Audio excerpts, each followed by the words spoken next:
Ladies and gentlemen, it's that day of the week. It is New Comic Book Day for the final week of August.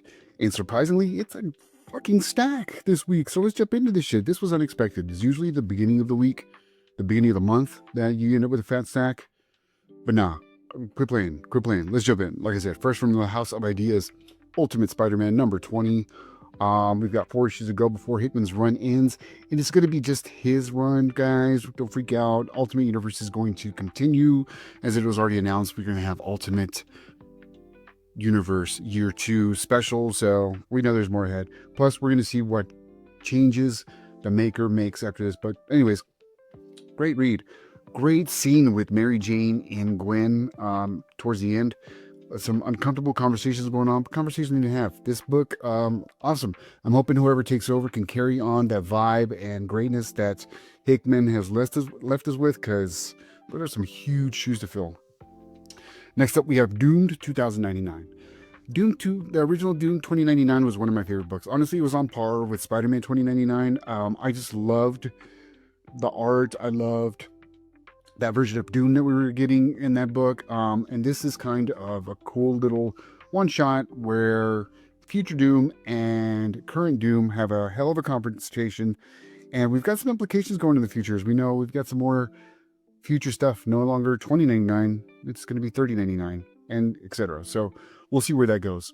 We've got Deadpool number 8. I'm with the variant cover for this one. The Deadpool and Wolverine book has been a lot of fun, very nostalgic to the 90s. Looks like we've got some big implications regarding Apocalypse and Strife. Beautiful art by Josh Cassetta. Yeah, Cassetta. I think I was butchering his name. But yeah, fun book. Digging it. Next up, we got Predator Black, White, Blood. Right? Blood. Number 2, I went with the Jay Gonzo cover because I'm going to support my boy.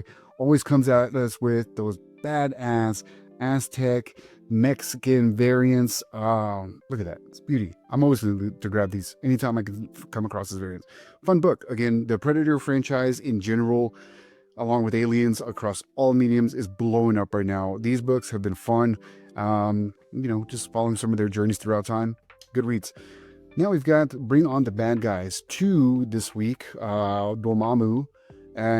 We went this kind of cool ass cover. And then we've got Mephisto, the final to the Bring On the Bad Guys series. It looks like it's all leading up to something going into the Wolverine book. Big things, but they've been fun reads. Next up, now we have DC. DC, we got Justice League Unlimited number 10. I went with the ladies cover right there. Beautiful cover with Wonder Girl. Why does it look so weird? Supergirl and Batgirl by Sarah Baslin, I think. I might be killing that one. But yeah. Dan Mora, it's just, again, these have been fun books because Mark Waid has been giving us the continuation basically of the Justice League Unlimited cartoon. Great read. This one is wrapping up the Doomsday story where he's the time trapper. Cool shit. Absolute Wonder Woman number 11, again with the variant. This beautiful cover is by Gerald Perel. Look at that, it's gorgeous. I mean, it's really a 3-way tie between our absolute covers or books for me. I think, honestly, I'm lying. I'm going to go Wonder Woman, Superman, and then Batman, to be quite honest, as far as absolute titles. Those are my rankings currently. Awesome book. And then we got Martian Manhunter. I love this one too. This is coming in 4th. It's very weird, very eccentric, very cool, but not enough to beat the top 3, in my opinion. Awesome. Pick it up if you're not. Next up, we've got The Immortal Legend of Batman by, look at that, badass cover by Dan Mora. Freaking give this a shot. Frankly, I do think there are a shit ton of Batman books out there, along with Spider-Man, Wolverine books. Let's reel this in, 1 or 2 books. We don't need 8 books of the same character. Just being honest here. But this one looks kind of cool. Figured to give the first issue a try. I went ahead and picked up a blank because, I got to do my thing. So that's it for DC. Now on to the indies. I love the Nemesis series. Nemesis Forever is our last trilogy in this series. We're with the Jay Lee. No, actually, Yeah, the bloodied freaking, look at that crazy ass cover. It's going to be illustrated by Matteo Scalera, and I can't wait to see where this goes. I will admit that the last run wasn't too exciting, but I really want to see how they wrap that up. Yeah, let's see how that goes. Then from ID, we've got the Shredder #1 miniseries.